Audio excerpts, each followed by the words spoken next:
ವಿಧಾನ ಪರಿಷತ್ ಚುನಾವಣೆಗೆ ಕೈ ಅಭ್ಯರ್ಥಿಗಳ ನಾಮಿನೇಷನ್.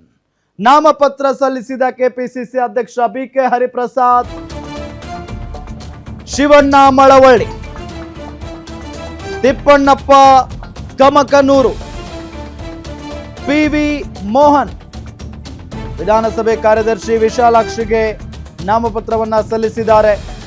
ಸಿಎಂ ಡಿಕೆ ಶಿವಕುಮಾರ್, ಮಾಜಿ ಸಿಎಂ ಸಿದ್ದರಾಮಯ್ಯ, ಮಾಜಿ ಸಚಿವೆ ಲಕ್ಷ್ಮೀ ಹೆಬ್ಬಾಳ್ಕರ್, ಶಾಸಕ ಅಶೋಕ್ ಪಟ್ಟಣ್ ಇವರಿಗೆಲ್ಲರಿಗೂ ಕೂಡ ಸಾಥ್ ಕೊಟ್ಟಿದ್ರು. ಈ ಸಂದರ್ಭದಲ್ಲಿ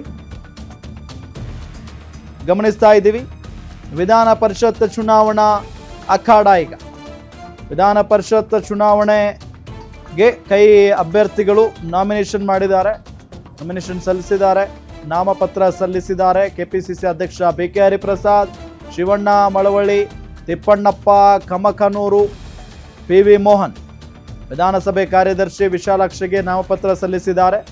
ಸಿಎಂ ಡಿಕೆ ಶಿವಕುಮಾರ್ ಅವರಿದ್ರು, ಮಾಜಿ ಸಿಎಂ ಸಿದ್ದರಾಮಯ್ಯನವರು, ಲಕ್ಷ್ಮೀ ಹೆಬ್ಬಾಳ್ಕರ್ ಅವರಿದ್ರು, ಅಶೋಕ್ ಪಟ್ಟಣ್ ಅವರು ಕೂಡ ಸಾಥ್ ಕೊಟ್ಟಿದ್ರು ಈ ಸಂದರ್ಭದಲ್ಲಿ.